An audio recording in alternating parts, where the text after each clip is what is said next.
We already talked about the quarterbacks. We talked about the wide receivers, the tight ends, the offensive line, special teams. But we have not talked about the Panthers defense. Let's go ahead and wrap up our 2022 Carolina Panthers position breakdowns by talking about the D-line, the linebackers, and the entire secondary here in Carolina as we look ahead to the 2022 season. That coming up right now here on Locked On Panthers.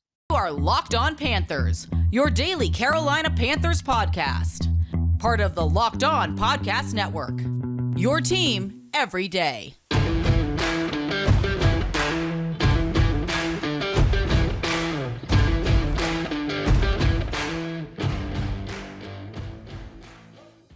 Welcome into another edition of the Locked On Panthers podcast, a part of the Locked On Podcast Network. I'm your host, as always, Julian Council, talking Carolina Panthers with you every Monday, Wednesday, and Friday. But very shortly, we'll be back to our 5 days a week schedule starting on July 18th. So only one more week after this of off-season mode, but still make sure to watch every episode and subscribe to the show over on YouTube. You can also check us out on all the traditional podcasting platforms: Apple Podcasts, Spotify, Google Podcasts, Stitcher, Odyssey, TuneIn, does not matter. You can find Locked On Panthers wherever you find your podcasts. You can find all the podcasts, a part of the Locked On Podcast Network, wherever you find all of your favorite podcasts. Be sure to follow me on Twitter at Julian Council, where next Friday I'll be back for the weekly Friday mailbag. Sorry, no weekly Friday mailbag this Friday because, as you've seen, I've been wearing the same shirt all week. It's like, did Julian do all these podcasts wearing the exact same shirt in different days? No.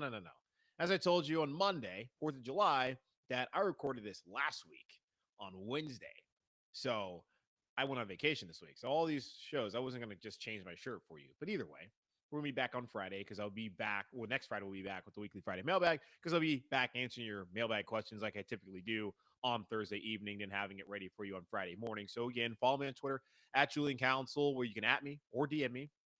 Preferably just DM me at Julian Council, and I'll answer whatever Carolina Panthers questions that you have as we head into, well, days closer, like 2 weeks closer to Carolina Panthers being back at training camp ahead of their 28th season down in Spartanburg once again on the campus of Wofford College. But before then, let's continue to talk about this Panthers roster and how it stands heading into training camp and what we can expect from all the position groups. Again, we've only talked offense. We've talked special teams. We have not talked about the defense. So let's go ahead and do that today.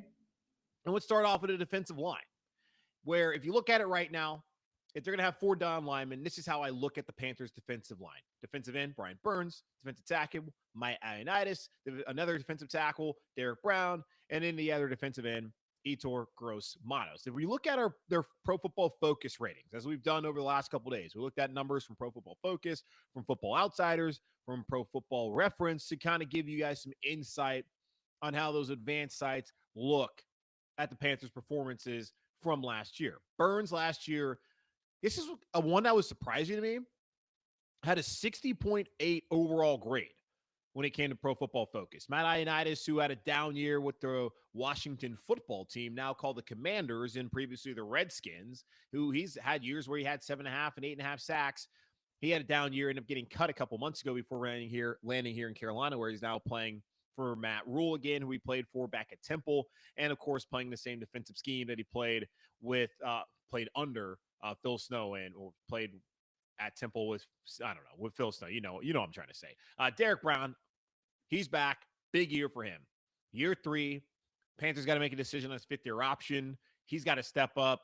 64.4 grade last year. Then Gross-Matos, who has dealt with injuries his first 2 years after being a second-round pick in 2020 out of Penn State. Major year for him to step up and do something. He had a 63.8 grade with Pro Football Focus last year. But again, he didn't really play that many snaps. Behind them, got Marquise Haynes, who, as a situational pass rusher, has had 7 sacks over the last 2 seasons. They drafted Amari Barno in the 5th round out of Virginia Tech, has a ton of speed. He's going to get opportunities this year to help supplement the loss of Hassan Reddick as an edge rusher. Got Daryl Johnson, who's more of a special teams guy who they traded for last season. Frank Herron's back as another defensive end. And you got Bravion Roy, Davion Nixon, Phil Hoskins, all 3 defensive tackles going to be fighting for roster spots. As Matt Rule said a couple weeks ago during mandatory minicamp, that good chance that Davion Nixon is available and cleared after once they get down to training camp in a couple weeks. but will he be able to really be an active participant?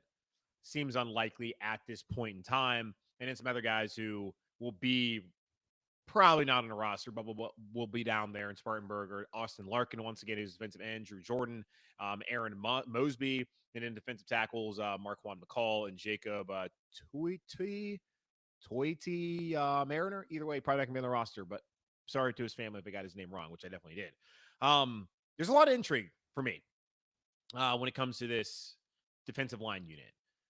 Burns, first off, who back-to-back years of 9 sacks in 2020 and 2021. He's talked about how he's pissed off that he's not gotten to double-digit sacks just yet, and the hope is he'll get there this season. And the Panthers certainly need him to.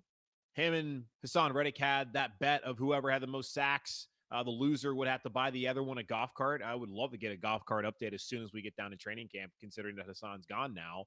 And the Panthers are going to have to find somebody or multiple guys who can supplement the production that they've lost. And that's also going to put a lot of pressure on Brian Burns to come out week in and week out and perform at the level of his, draft slot as a first-round pick, but to play better than he has. Because Pro Football Focus is telling you that he was just okay last season, and that's Brian Burns getting 9 sacks. And he had recorded an 86.9 PFF pass rushing grade back during the 2020 season. And his grade slipped to 73.1 last year, and he had 6 fewer pressures to his name despite more than 50 extra pass rushing opportunities. Brian Burns is the king of almost sacks. There's so many times where he's right there, has an opportunity, and just whiffs. And this is not me trying to be critical. He's so close. And maybe it's just the speed, overrunning it. It's going to come with experience. I don't know. But eventually, he's going to get those. And when he starts to get those, we're talking about 14, 15 sacks, maybe even 16 in a season. That's what we're talking about once Brian Burns finally is able to rein it in and make those plays. But this season, it's going to be a lot for him to get. He's going to get a lot of attention. He's going to get chipped.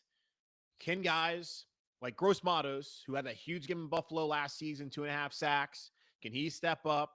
Can Marquise Haynes, with more opportunities on the edge, come up big? Frankie Luvu as well, who we're getting to the linebacker position here shortly. Can he help? We got to see. And Ioannidis, Derrick Brown's not going to be anything really other than like a run stuffer. And you would hope that maybe he can get more sacks. He had 3 last season. Ioannidis has shown in this league that he can be an interior pass rusher, especially when they play the Buccaneers this season with Tom Brady. Can Ioannidis have impact in those kind of games? He has experience. He's back in a system that he's familiar with coaches he played with before. And he said that it was his fault. He showed up overweight last season. That led to the injuries, and he's got to be better. I appreciate his maturity, the leadership that shows. Now let's see it translate to the field. And Derrick Brown, there was questions, and I go back and look at Derrick Brown and I'll Google his name, and there's questions back from when he was drafted of whether he was worth a top 10 pick. Did it make sense for a team to go get a player who isn't necessarily a plus pass rusher in college, and likely if he's not in college, he's not going to translate to it in the NFL? Did it make sense to just pretty much get a run stuffer there at 7th overall? He's not Aaron Donald. He's not that kind of player, which is fine, but he needs to be a stalwart in the middle. And the Panthers have not been good against the run, in due part because the linebackers need to be better, but also you haven't had guys like KK Short being injured, had to have Zach Kerr that season. And last year, Daquan Jones was fine. Now he's up in Buffalo. Derrick Brown has to step up.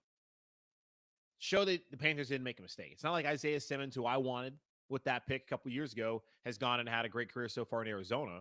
It's a big year for him out there in the desert as well. Let's see it with Derrick Brown. Show me time. Time to step up.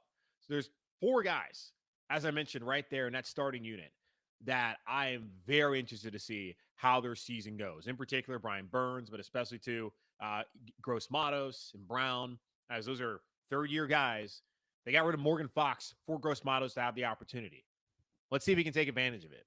And let's see if guys like Haynes, who are going to get more snaps, and Barno, who's going to get an opportunity to play a role here this upcoming season, if they can take advantage of the opportunity that's been presented to them here in Carolina coming up here in 2022.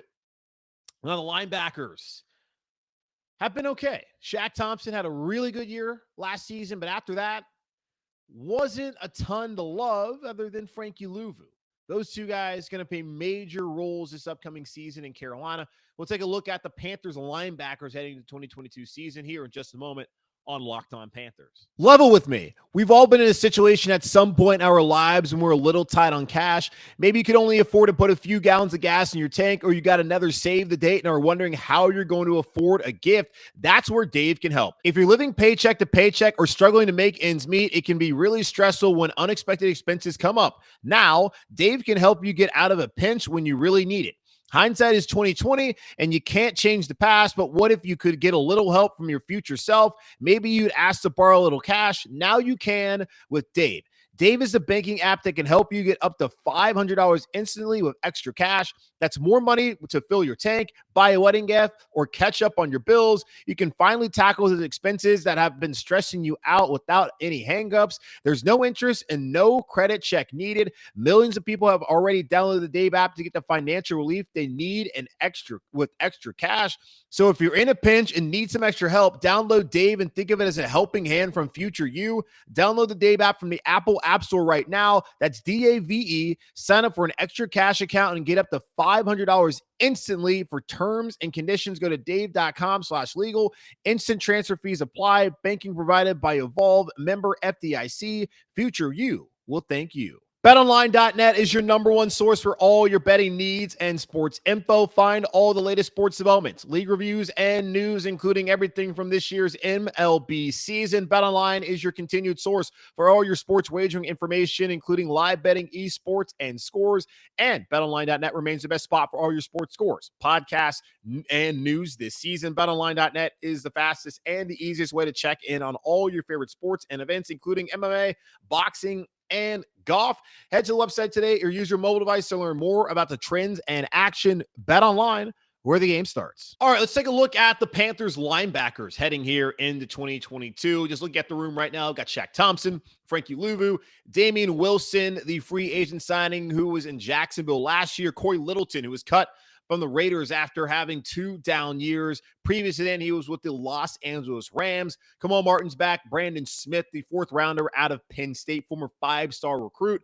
Julian Stanford also back. And then Kalen Tolson here in Carolina. Pro Football Focus ranks the Carolina Panthers linebacker group actually 11th in the NFL. Remember, there's 32 teams in the NFL, so 11th, not bad for a group that has been much maligned here in Carolina last couple years as Luke Kuechly retired following the 2019 season. And in 2020 and last season, you had Shaq Thompson having to step up in a leadership role and guys like Jermaine Carter Jr. playing next to him. But the linebacker play has not been as good as that we have been used to when you've had guys like Dan Morgan, who's now the assistant general manager. You had John Beeson, of course, Luke Kuechly and Thomas Davis. And now Shaq Thompson is stepping into that role. PFF, Pro Football Focus, when they ranked Carolina 11, said this group could rank much higher by the end of next season. Shaq Thompson is a bona fide star, and he may be playing alongside a diamond in the rough partner in Frankie Luvu, one of the 5 highest graded linebackers last season in his first year of Carolina. Luvu is another Demario Davis trajectory candidate. Wow. Demario Davis, who is the Saints linebacker, who has been one of their best defensive players over the last 5+ years down in New Orleans, and high marks there about both Shaq Thompson and Frankie Luvu heading into this season. And Thompson last year, before he hurt his foot against Dallas and missed some time, was playing at a Pro Bowl level. And I thought he was going to be a Pro Bowler. If he can play like that again this upcoming season, stay healthy, he'll be in a Pro Bowl. He had a 72.7 PFF grade last season. Frankie Luvu, when they talk about him being one of the 5 highest graded linebackers last year, 84.8. 84.8 for Frankie Luvu, who told the media a couple weeks ago that when he came to Carolina, the thought was that he was going to be a special teams ace. That's why he was brought here from the Jets. He came with the mentality of, I'm going to steal someone's job. Well, successfully, I don't think he really stole anybody's job, but he's here this season as a starter. Maybe you look at it, if he's going to step into the role that Jermaine Carter Jr. played last year, who's now in Kansas City. He took somebody's job, but he certainly has earned it after last season. 21 solo tackles, 11 assisted, 2 sacks of that block punt, and a touchdown in the Minnesota game last season. That is the kind of player that you would absolutely want to have here in Carolina, that you get him in free agency, not great expectations for him. He comes in, plays well in special teams, which is what you asked him to do, and then he's able to give you good snaps defensively. Now, what can he do with more snaps this upcoming season? I don't expect another 84.8 because if he does that, he's going to be an all-pro. And if Frankie Luvu turns into an all-pro this upcoming season, then yeah, Pro Football Focus is right. This could be a group that could be ended up much higher by the end of the season with the partnership of Luvu and Thompson, excuse me. And it's not just those two as well. You got Damien Wilson coming in here after having 104 tackles last season. But the problem with him, though, is he had 13 missed tackles, and you look at Pro Football Reference, he had a 10.9% missed tackle rate. So while it was a career year for him as far as racking up tackles, should have been better last season. And Pro Football Focus only has him at a 44.0 rating from a year ago. Cory Littleton, who's been down the last couple seasons, got a big payday with the Raiders down in Las Vegas after spending his first couple years with the Rams in LA. He has a 47.8 grade last year. Now he's here with Shaq Thompson, his childhood friend. Maybe that relationship can help him get to where he was prior to going to Las Vegas. Pro Football Focus really doesn't look favorably upon those two additions. And when ranking this unit, they're really just talking about Shaq Thompson and about Frankie Luvu. My hope, though, is that Phil Snow, who, of course, he's going to say this, is correct that he thinks they're going to be a lot better at linebacker this upcoming season. And that has likely been the source of a lot of the issues the Panthers have had against the run. Yeah, not having great run stuffers there in the middle hasn't helped. But the linebackers haven't cleaned up the holes when they've been open. Tahir Whitehead looked lost the entire time he was here in Carolina. Jermaine Carter Jr. had to step up into that main role, and he didn't pan out. It would have been nice had they kept Denzel Perryman. Didn't seem like he was a fit here, at least with the brand, the culture, whatever Matt Rule's trying to establish here in Carolina. That has led to 10-23 over his first two seasons. We'll see how it ends up in the end. And Shaq Thompson thinks that this could be the year. But it'll be interesting to see how it pans out. But Shaq Thompson, though, got a chance, like they said, to be a bona fide star. Heading into 2022, he's ranked as the 12th best linebacker in the NFL. Last season, 75 solo tackles, 22 assisted, 2 interceptions. Finally gets the opportunity to be a leader after waiting behind Luke and TD. I recall back in 2019 when he was given that extension by then general manager Marty Hurney, there were people that were wondering, why is Shaq Thompson getting the extension? Well, like, what has Shaq done to deserve this? Well, all he's done is make himself into a top 12 linebacker according to Pro Football Focus. So being one of the captains of this team, the outright leader of this defense in the middle of it, and playing with his hair on fire last season and the year before. Like Shaq, first round pick. Don't ever forget that. And here in Carolina, our previous GMs, Gettleman, Hurney especially, we're really good in the first round. We don't miss on first round talents very often. Yeah, Vernon Butler, I guess, is one of them. We don't typically do that. And Shaq Thompson now getting the opportunity, it's all coming to fruition for him, turning into a really good player for this Panthers team. So linebacker unit, I like Shaq. Excited to see what Frankie can do. And I know Panther fans, from everything I've ever seen from y'all on social media and elsewhere, y'all are excited about him. And then Wilson's got his legal issues. I suppose he'll be around. Joe Person told us a couple months ago that he should be out there. Then Littleton, the depth is much better than it was a year ago. Because last year when Shaq went down, his Jermaine having to step up, wasn't a great situation for the Carolina Panthers. That's an area of need that they went out there addressing the draft of Brandon Smith. Curious to see what his role is, and that they address in free agency by bringing in Damien Wilson and Cory Littleton, two guys who have played good football at times in their career. Now, one position group that has just excelled from going from terrible to really good, and hopefully will be even better in the future, is the secondary. Talking about the corners, talking about the safeties. We'll get into that conversation here in just a moment on Locked On Panthers. From the people who invented healthy and tasty comes the latest gift to your taste buds. You've probably tried the amazing coconut brownie chunk Built Bar, but guess what? Your friends at Built have given coconut brownie chunk the Puffs treatment. That's right. Coconut brownie chunk Built Bar's flavor you love in a deliciously chewy marshmallow, covered it in 100% real chocolate. It's like a fluffy cloud of coconut brownie goodness. But stop drooling and listen. They are good for you. They're low calorie, low sugar, high protein, and all delicious. Coconut brownie chunks are only here for a limited time. So go to built.com now to make sure you don't miss out. They're going fast because they taste amazing.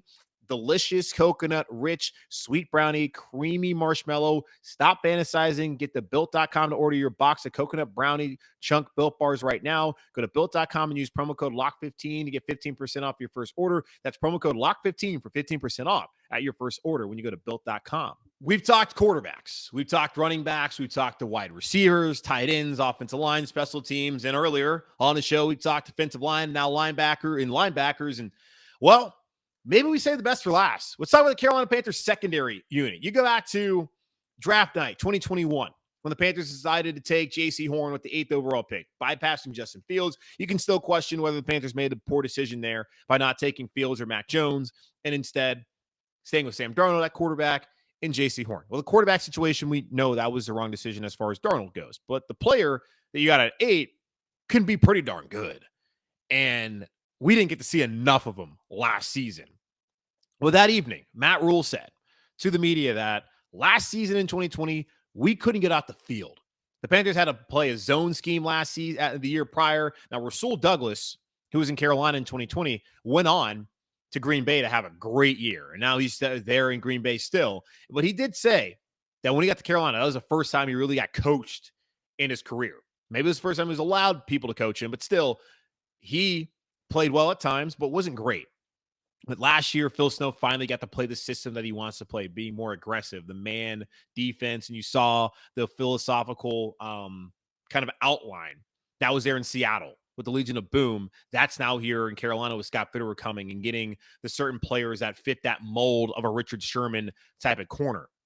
Now, Dante Jackson's a holdover and was re-signed and doesn't necessarily fit that. But Dante, last season, had a good year, got injured again. Hopefully he can stay healthy, dealt with injuries the past 2 seasons, but when he's been on the field, he's shown that he can be a solid corner for you, a good player. Not a number 1, but a solid number 2, and hopefully J.C. Horn can now be that number 1. So those are your 2 starting corners. Dante had a 61.3 grade last year. J.C. Horn had a 67.8 grade and wasn't even out there on the field very long. I'm surprised he was even that low. They traded for C.J. Henderson after Horn went down there in week 3. Brought him and a number 5 pick after seeing Dan Arnold, the number 3 pick, 3rd round pick, to the Jacksonville Jaguars. Got Henderson, only had a 50.7 grade last year, but he was trying to learn the defense and they were bringing him along. You had guys like AJ Bouye here. Eventually they brought in Stephon Gilmore. The position really became a strength. He's back, likely going to fit into the nickel cornerback role, hopefully this upcoming season. He'll have some competition with Miles Hartsfield. Jeremy Chin, another great year. Back-to-back years of 100-plus tackles. The only other Panthers that have done that in their first 2 years are Luke Kuechly, who's going to the Hall of Fame, and John Beeson, who was a damn good player when he was here in Carolina. And then a free safety, bringing in Xavier Woods, who had a 66.4 grade last year, according to Pro Football Focus. When he played with the Vikings, played every single snap. Durability. Didn't see him during the off-season program and OTA's mandatory minicamp because his wife had a child. So good on Matt Rule for letting him take some time off. But that's someone I'm excited to see once we finally get down the training camp in a couple weeks down there in Spartanburg at Wofford and, of course, during the preseason. So that's what your starting secondary should look like in a nickel package. Behind them, got Keith Taylor, 5th rounder out of Washington, who started a couple games in the last year, was making a lot of plays from everything I read and heard a couple weeks ago at mandatory minicamp. Big things expect out of him. Chris Westry, 6'4", played at Kentucky. He's been around the league a little bit now, played with the Ravens last year. I think he started off in Houston. He's someone that has a lot of length, can help the Panthers down the road. You got Rashawn Melvin, who's been all around the league, who made the team who was, I get cut, then back on the team last season. He'll be back potentially. And then they drafted Kalen Barnes in the 7th round.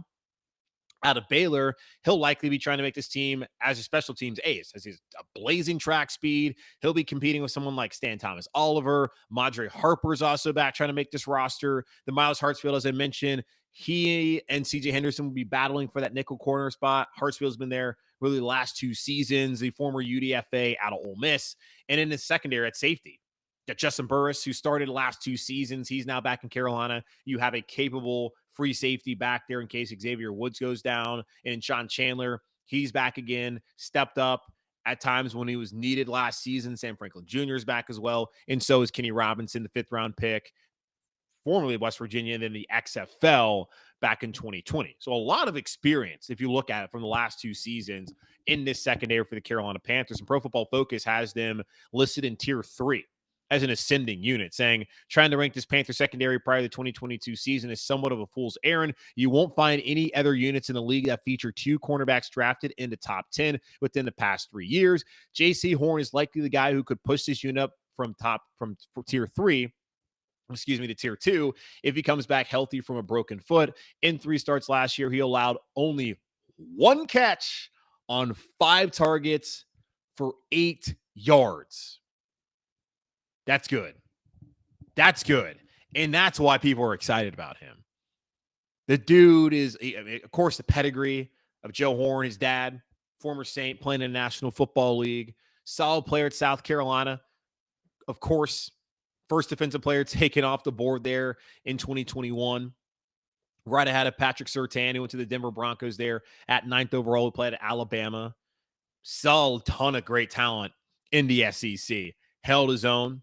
Had a little issues of penalties. We didn't really see a lot of that last year. I thought that might be something that might be a concern. Didn't see it in the first 2.5 weeks of the season before he went down in Houston. Looks like he's healthy. He's talking about how he feels like he's a rookie again and trying to get acclimated or reacclimated here to Carolina. But there's a ton of potential for him. And Dante's been a good player. And if you can have J.C. Horn step up and turn that true number 1, and Dante can have that pressure taken off him, as we saw last year, when you got to go up against a guy like Terry McLaurin, he's just not that guy. Can be a really good player for you. And started tackling too. And I love how Dante's like, I don't know where that came from, where people don't think I can tackle. Dante, come on, man. Look at the tape. He's now a leader on this roster. And they bring up the point. 2 top 10 guys in the past 3 years. Henderson 2020, Horn last year. Henderson's got to show that potential. Scott Fitterer talked about when they traded for him that it wasn't a move for now, even though it felt pretty reactionary considering that the guy you just drafted in the first round a couple months ago went down for the rest of the season. But still, he said it was a move for the future. Okay, the future's here. Let's see it. Let's see what Steve Wilkes can do with these guys. I'm excited about this secondary unit. Now, when you look at the numbers deeply, though, we look at Football Outsiders, especially when you talk about DVOA, which we talked about a couple times in these breakdowns previous days. When it came to the passing defense, they only had them ranked 18th last season. And they were 23rd in 2020. So it doesn't really look that they made that big of a jump. But you think about it, though, Dante got injured. J.C. Horn got injured. Stephon Gilmore was injured. Henderson didn't really know the defense, rather. Keith Taylor had to step up. He had Stan Thomas Oliver out there. If this unit's healthy, they can absolutely be a tier 2 unit. They can be an elite secondary moving forward if they can stay healthy, especially those 2 corners. So I'm fired up to see what this defense can do this year. That's why I kind of waited to talk about the defense on Friday, because I wanted to wait, because I love this Panthers defense. I mean, we've always been about defense here in Carolina, and we kind of got back to it there. We did in the first part of last season. Then things tapered off. Need to get back to stopping the run. There was a period of time where I don't know how long did it take for a team to rush for over 100 yards on the Panthers, have a 100-yard back? It was a long time. Let's go back to those days. I'm sick of getting gashed. So the linebackers got to step up and help out the defensive line. Derrick Brown needs to do better this year in that secondary. Keep doing what you're doing. And please just stay healthy. All right, that's going to wrap up this edition of Locked On Panthers, hosted by yours truly, again, Julian Council. We're part of the Locked On Podcast Network. Again, guys, make sure to watch every episode and subscribe to the show over on YouTube. If you don't watch, that's okay. You can check us out on all the podcast platforms out there: Spotify, Apple Podcasts, Google, Stitcher, Odyssey, TuneIn, doesn't matter. You can find us on all of them out there with all the other Locked On podcasts, a part of the network. And be sure to follow me on Twitter at Julian Council, where next week we'll be back with the weekly Friday mailbag. To participate, at me at Julian Council, or really just easily DM me on Twitter at Julian Council. Don't get crazy, but I'll answer all your Carolina Panther questions again next week. Thank you for everyone who's tuned in this week to check out the position breakdowns hopefully you guys enjoyed it. I spent a lot of time trying to find those numbers to try and break it down with the analytics and also just giving you my opinions, as I always do here on the show, on those units. So I hope you had a great week. I've been off all week, even though you've seen me and listened to me here on the show, but I'll be back on Monday, as we'll have one final week of off-season mode. Then we'll get right back into it 5 days a week starting on the 18th, as we'll be only 8 days away from training camp, or at least them getting to training camp on the 26th. So I'm excited. Enjoy your weekend. Stay safe. Of course, keep pounding, and I'll talk to y'all on Monday.